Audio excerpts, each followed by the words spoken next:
nuevamente con este tema que es el tema número 9, que es el derecho de representación. Ya en la sucesión legal ya les había hablado algo de derecho de representación. De hecho, el capítulo mismo del derecho de representación no es muy largo, es corto. Vamos a hacer como una especie de recapitulación en realidad y probablemente terminemos antes incluso. Seguramente hasta esta semana tienen exámenes o terminan esta semana. La próxima semana. Bien, sí, no nos vamos a extender demasiado y vamos a terminar para que ustedes puedan ir, retirarse y estudiar. Bien. Lo que quiero que entiendan en este punto de... me he olvidado, no me ha entrado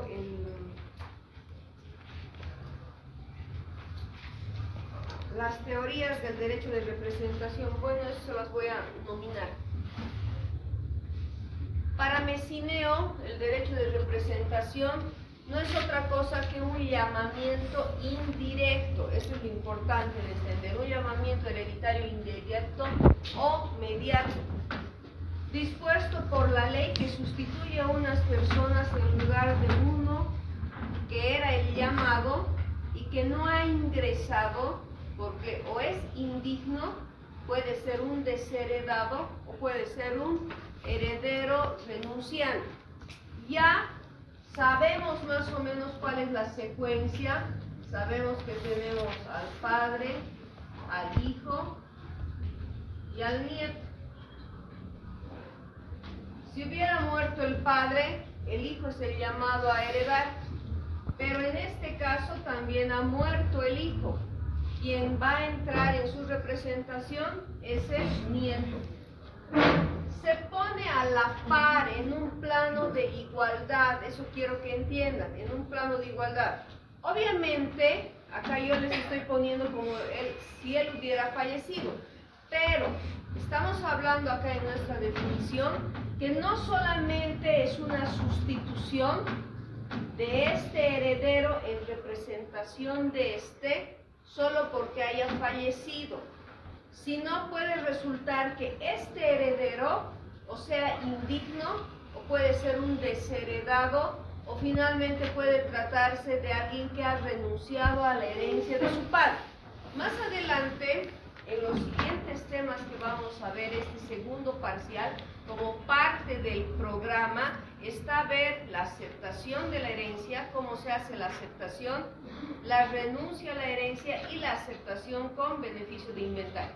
De hecho, les adelanto que el trabajo que ustedes van a hacer para el segundo parcial va a ser la aceptación con beneficio de inventario. Entonces ya pueden ir viendo más o menos su material. Pero esa es la idea. Es un llamamiento hereditario porque proviene luego de que ha fallecido el causante. Este señor fallece y normal o regularmente ingresarían sus herederos directos, pero no lo hacen por estas razones que estamos indicando. O sea, premuerto, ha fallecido antes, o es un indigno o es un renunciante. La situación, cualquiera que fuera, hace que este llamamiento hereditario sea indirecto. ¿Por qué? Porque esta persona que no debía ingresar resulta que ocupa el lugar de aquel que ha fallecido antes, de aquel que no ha querido recibir la herencia de su padre porque la ha renunciado, aquel que ha sido declarado indigno probablemente por alguna de las causales que ya hemos visto, y también se incluye acá la desheredación. Si bien la desheredación no la hemos visto todavía, la vamos a ver más adelante en el tercer parcial, pero también es una forma de quedar excluido de la sucesión hereditaria, de quedar fuera de la sucesión. Ahora, es importante que establezcamos una diferencia entre lo que es la representación con el derecho de representación. Yo imagino que ustedes paralelamente este año están viendo el derecho de obligaciones, ¿verdad? Y en el derecho de obligaciones una forma de los contratos es el contrato de representación o derecho de representación. ¿Ya han visto? ¿Han revisado? La representación es como estamos diciendo acá, es un acto que se celebra entre vivos, que se genera a través de una relación contractual cuando yo encargo a alguien que haga un acto como si yo misma lo estuviera realizando. La representación se materializa en lo que ustedes conocen como comúnmente un poder notariado. Un poder notariado es el resultado de haber pasado antes por este contrato de representación. Y todos los actos o muchos de los actos de la vida civil se pueden hacer a través del mandato. Se llama mandato o representación. Ustedes van a ver en derecho de familia que incluso uno se puede casar con un poder, con alguien que esté representando a cualquiera de los contrayentes. Entonces, básicamente hay muchos actos de la vida civil que podemos hacer a través de una representación. Tenemos que ponernos de acuerdo con alguien para que ese alguien nos represente en la firma de un contrato, para que ese alguien nos sustituya en un acto, nos sustituya en la celebración o en la firma de un convenio, por ejemplo. Esa es la representación.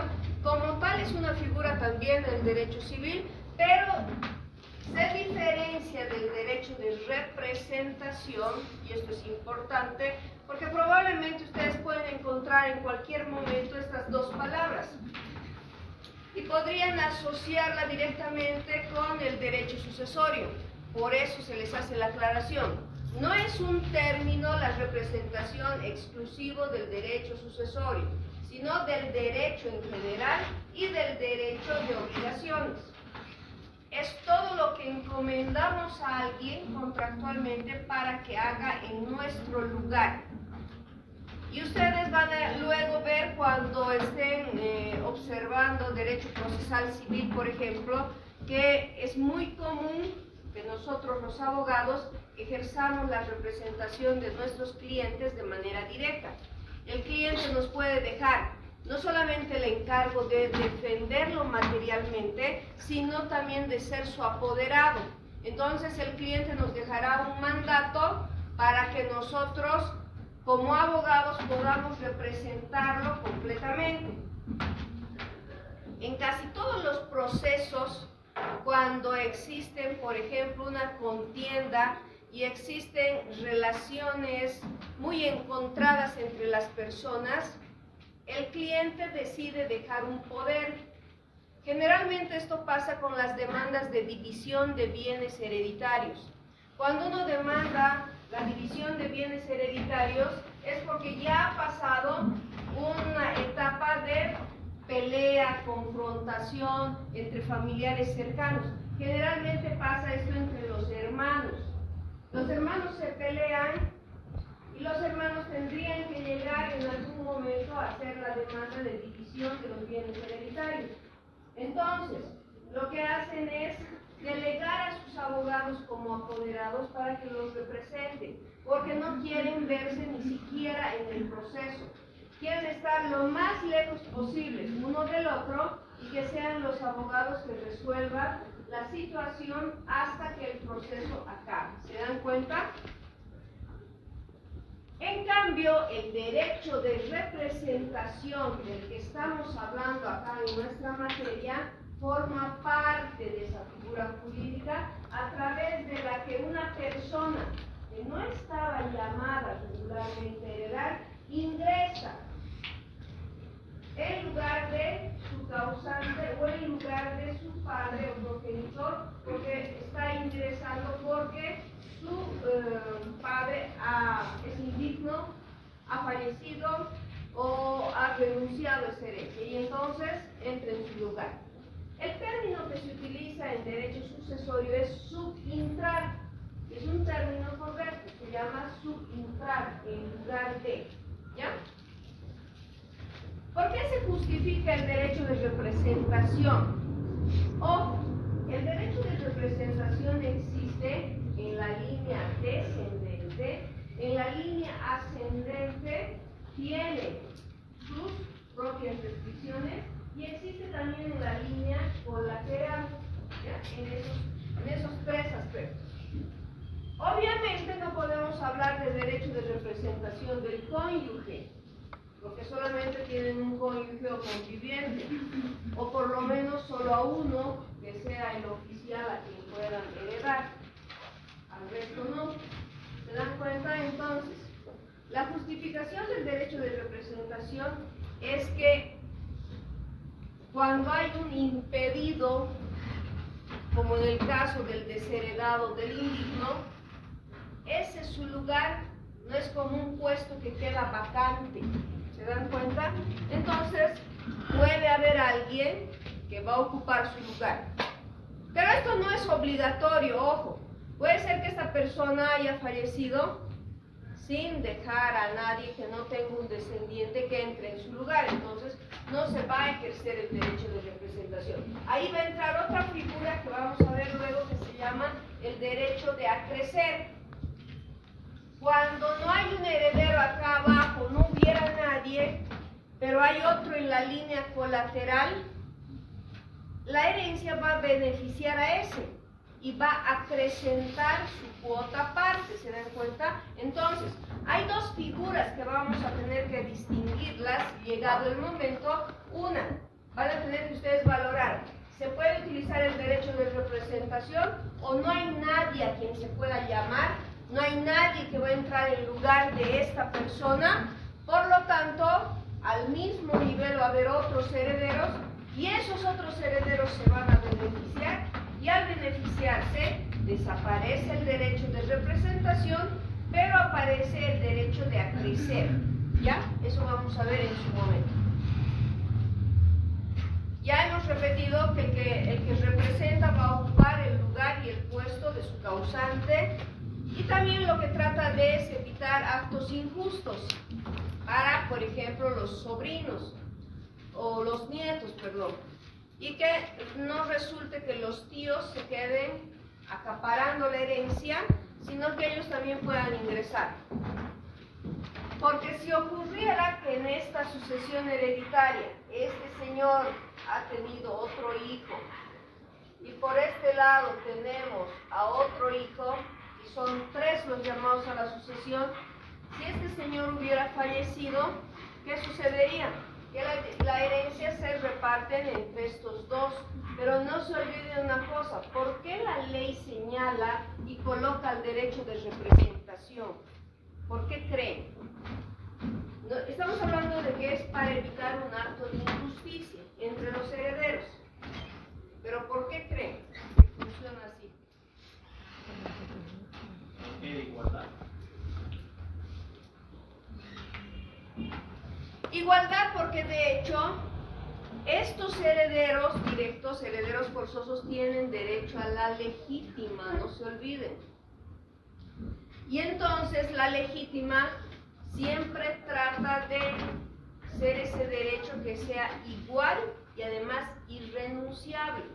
Y si al que le correspondía no está vivo para reclamar o no puede ser parte de esa herencia, entonces lógicamente tiene que entrar en su lugar su sucesor directo. Por eso hablamos de esta justificación del derecho de representación. Ahora, yéndonos al análisis doctrinal, sí, dígame. Por una consulta, y en caso, digamos, de que el padre denuncie, en este caso, a su legítima, los hijos obligatoriamente tienen que asumir la herencia por ser parte de su padre, o pueden también no renunciar. Ellos también pueden renunciar. Eso también es un derecho. Obviamente, su compañero ha tocado un buen punto. No se olviden que en el derecho sucesorio, luego de que ustedes revisen, hay varias figuras que están casi en el mismo plano de igualdad. Y al final el heredero es el último que decide, porque bien dice su compañero. Yo estoy entendiendo, vamos a imaginar que este señor renuncia, ¿verdad? Y al que le tocaba era este, pero este también renuncia, porque no está de acuerdo, ¿sí? Ese es un derecho que sí puede ejercitar y podríamos ir más abajo si existiera un nieto o bisnieto, por ejemplo, ¿ya? ¿Por qué? Porque lo que te digo que también se puede practicar entre aquellos derechos que tenemos como herederos es a ejercitar la renuncia, porque es un acto individual y nadie está obligado a recibir. Vamos a suponer que este señor renunció porque esta herencia es muy compleja, existen muchas obligaciones y yo me voy a hacer cargo de cumplir aquellas cargas que tenía mi sucesor. Voy a tener que pagar deudas que tenía, obligaciones con la empresa, etc. Entonces, no quiero recibir por esas razones, no quiero complicar mi vida. Pero puede ser que el nieto no tenga ningún problema, es una persona que ha encontrado que sí puede resolver el problema con mediana claridad, o puede asumir la misma decisión que su padre y decir, no me hago cargo de esto y por lo tanto yo también renuncio. ¿Sí? Hay esa posibilidad, indudablemente. Bien, les estaba hablando de las teorías que ha diseñado la doctrina. En esa línea, lo único que la doctrina en verdad ha hecho, siendo muy honestos, es cambiar los nombres. Ha identificado a la figura de la representación primero con una ficción, es una ficción de la ley, por eso hay una vertiente que señala que el derecho de representación genera una ficción legal. Y efectivamente, genera una ficción legal. ¿Por qué? Porque estamos hablando que esta persona que está en este grado de la sucesión y que no le correspondería recibir a la muerte de su abuelo, pero por razones en las que su padre no está en condiciones de recibir o ha muerto, ocupa idealmente su lugar. Es como si se superpusiera. Y ahí el legislador dice, la doctrina, se ha generado una especie de ficción legal. Efectivamente, por una situación en la que no le correspondía, termina siendo beneficiado y ocupando el mismo rango que su causante. Otra línea de pensamiento nos dice que justifica el derecho de representación por efecto de la subrogación. ¿Han escuchado hablar ya de la subrogación en derecho civil? Sí. ¿Han hablado? Sí. ¿Qué es la subrogación? Se ocupa el lugar de otra persona con derechos y obligaciones. Exactamente. En derecho de obligaciones, la figura de la subrogación igual es ocupar el lugar de, generalmente ocupar el lugar del deudor. En esa relación acreedor-deudor, que es una relación bilateral, digamos que yo establezco con su compañera esa situación de obligación, yo me he prestado de ella el dinero, yo soy la que tendría que devolverle la plata, pero resulta que Melissa aparece y dice, yo quiero subrogarme esa deuda. Me hace a un lado, ella se convierte en la obligada principal y ella es la que va a pagar a su compañero. Así funciona la subrogación, ¿verdad? Lo mismo dice, quien analiza o el autor dice, lo mismo pasa en el tema de la sucesión hereditaria. Estamos hablando de esta persona que no le correspondería lo mismo que alguien que no debe el dinero, pero quiere adjudicarse esa deuda y dice, sí, voy a pagar. Generalmente eso pasa en relaciones familiares. Cuando sé que mi hijo se ha prestado dinero, mi hijo no va a poder cumplir, está con problemas económicos, entonces yo, papá, salgo en su rescate y digo, yo me subrogo esa obligación, yo la voy a pagar. Porque son relaciones también, en muchos casos, la subrogación generalmente se antepone por esas relaciones familiares. Lo mismo que pasa en el derecho sucesorio. Y finalmente hablamos de una teoría de la sustitución. Como les digo, es más un tema de lenguaje, de léxico, porque estamos hablando de una ficción, estamos hablando de la subrogación y estamos hablando de la sustitución, que para todos los efectos es lo mismo. Estamos cambiando a una llamémosle de la manera en la que han designado los autores, pero se produce el mismo mecanismo. ¿Se dan cuenta? Alguien entra en lugar de otra persona que en realidad era la llamada a heredar. Bien, ahora antes de pasar la página, un poco para contrastar lo que acabo de indicarles, nos vamos a ir al artículo 1089, por favor.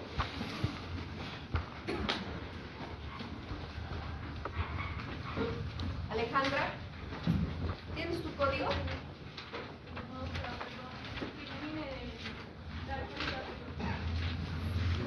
¿Quién tiene adelante su código? 1089. De la representación, artículo 1089, noción. La representación hace subintrar a los descendientes en el lugar y grado de su ascendiente, cuando éste sea desheredado, indigno de suceder, renuncia a la herencia o remuera a la persona de cuya sucesión se trata. La explicación un poco en función a la definición que hemos analizado, acomodada a la versión del legislador, resulta de esta manera, dice, la representación hace subintrar, lo que les decía, ¿no? Entonces el término subintrar es un término técnico del derecho sucesorio. Hace subintrar a los descendientes en el lugar y grado de su ascendiente cuando éste sea desheredado, indigno de suceder, renuncia a la herencia o premuera a la persona de cuya sucesión se trata. Representación en línea directa. Kenny, ¿tienes tu código o tampoco? Qué casualidad que todos los que empiezan a dormirse es porque no tienen código, ¿no? Ya, léemelo por favor. Representación en línea directa, artículo 1090. La representación tiene lugar hasta el infinito en la línea directa, favoreciendo a los descendientes que tuvieren los hijos adoptivos del difunto. Ahora por segundos. No se reconoce la representación a favor de los ascendientes. El más próximo en cada una de las líneas excluye siempre al más lejano. Bien. Regla entonces número 1. Acá existe una crítica a este artículo porque habla como si solo tuvieran derecho de representación los hijos de la persona que ha adoptado, ¿se dan cuenta? Pero no aplica solamente para esa situación. La representación tiene lugar hasta lo infinito, dice, entonces en línea descendente no hay ninguna restricción. En la línea directa, favoreciendo a los descendientes que tuvieren los hijos adoptivos del difunto. Es como si excluyera cada norma a los hijos legítimos de esa persona que ha fallecido, ¿se dan cuenta? Es como si estuviera limitando. Entonces decimos, acá tenemos la sucesión de este señor P y la norma nos pone como si este señor hubiera adoptado a las personas y que sus descendientes de estos adoptados son los que pueden entrar en derecho de representación. Pero en verdad no es así porque la ley es genérica para todos los descendientes. Entonces acá no vamos a hacer distinción y estos 10 descendientes van a ser M, N y Ñ, y imaginamos, vamos a suponer que él es indigno y que tiene A, Z y Q y que entrarían en derecho de representación, les tocaría a ellos. Ellos se van a poner en una situación ideal a la misma altura, es como si la ley los pone en este lugar ocupando el mismo rango que sus tíos. Por eso dice subintrar, los va a poner en el mismo lugar y van a estar dentro del mismo grado que sus tíos. Por tanto, tienen los mismos derechos. Eso es lo que quiero que entiendan del derecho de representación. La ley es como si nos diera un estirón, una jalada, y nos ponemos al mismo nivel del resto de los herederos. ¿Qué es lo que pasa en la línea ascendente? En la línea ascendente estaría mal denominado en realidad derecho de representación como tal, porque no lo hay en verdad, sino que vamos a imaginar que este señor igual todavía tiene sus padres que son A y B, tiene a sus padres, y si él fallece y su madre ya ha muerto, el único llamado a la sucesión va a ser su padre. ¿Se dan cuenta? Pero esto, ojo, les estoy poniendo el ejemplo para graficar el derecho de representación, no para graficar la sucesión legal, porque si ustedes se acuerdan las reglas, si hay descendientes, ya no hay sucesión de ascendientes. Esa es la regla. El único que entra con ascendientes y descendientes, ¿quién es? El cónyuge o conviviente. Exacto. Bien. Eso nos dice, bueno, hemos leído el 1090. La representación en línea colateral. También tenemos una representación en línea colateral. Sería más o menos este caso. Vamos a hablar de A, de B y de C. B es el que fallece. B no tiene ni ascendientes ni descendientes. Solo tiene hermanos en A y en C. Resulta que al morir B, también ya había fallecido C. Y por lo tanto quedan P y Q, que son los sobrinos que tienen el derecho de representación. Eso nos dice el 191. ¿Tienes tu código, Romina? El 191. 191, 1091, perdón. 1091. Estoy disléxica, me he comido un cero, ya. Representación en línea colateral. En la línea colateral, la representación tiene lugar favoreciendo a los hijos que tuvieren los hermanos del difunto. Es muy clara, ¿verdad? La norma dice, en la línea colateral la representación tiene lugar favoreciendo a los hijos que tuviere los hermanos del difunto. Entonces acá no hay por dónde perderse, es muy clara la imagen que tenemos. Finalmente vamos a hablar del el artículo 1093, lo vamos a dejar porque cuando veamos la división de la herencia, que vamos a entrar en un capítulo de todo lo que es la división de la herencia, lo vamos a incorporar. Este 1093 habla sobre eso. Nos vamos a ir directamente al 1092, llamamiento directo, por favor. Llamamiento directo.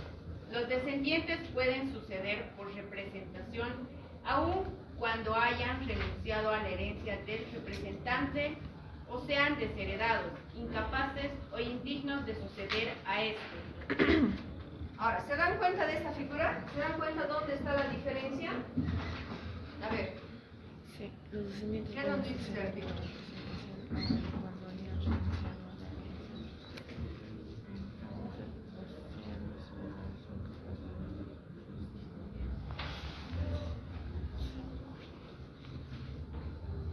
Si acá en este caso la ley nos dice, estos entran en derecho de representación, porque puede haber la probabilidad que este haya sido indigno, ¿se dan cuenta? Y por eso ocupan su lugar.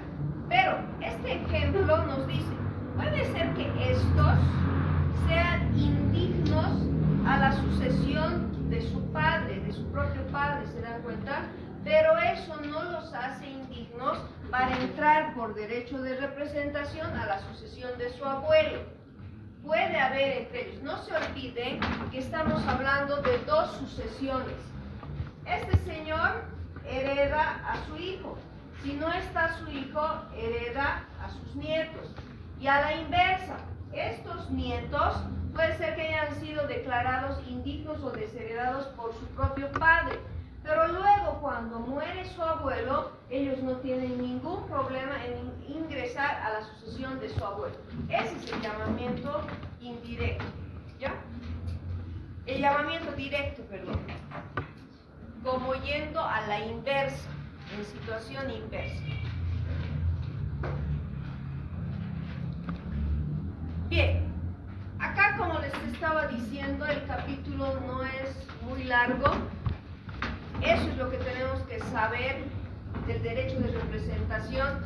Pero ojo, conforme vayamos avanzando se van a dar cuenta, en el primer parcial todo ha sido más dogmático, ¿no? ¿Qué es la sucesión? ¿Qué es la capacidad, la incapacidad? Pero ahora, a partir de ahora, vamos a hablar de todas las posibles situaciones que se presentan cuando alguien fallece. El derecho de representación por un lado, la posibilidad de acrecimiento por el otro, la situación de una renuncia, la situación de una aceptación con beneficio de inventario. Todo eso va a estar en función de qué tipo de bienes vamos a heredar, qué tipo de patrimonio podríamos heredar. Y eso es lo más importante. Pasa que en el análisis que hacen muchos abogados, no se encargan de recomendar a su cliente de decir: ha fallecido tu padre, pero te has fijado si tiene verdaderamente todo el caudal patrimonial que tú creías, o por el contrario debe a tantas personas que no te va a alcanzar toda la herencia para pagar, e incluso puedes terminar respondiendo con tu propio patrimonio, tu propio dinero.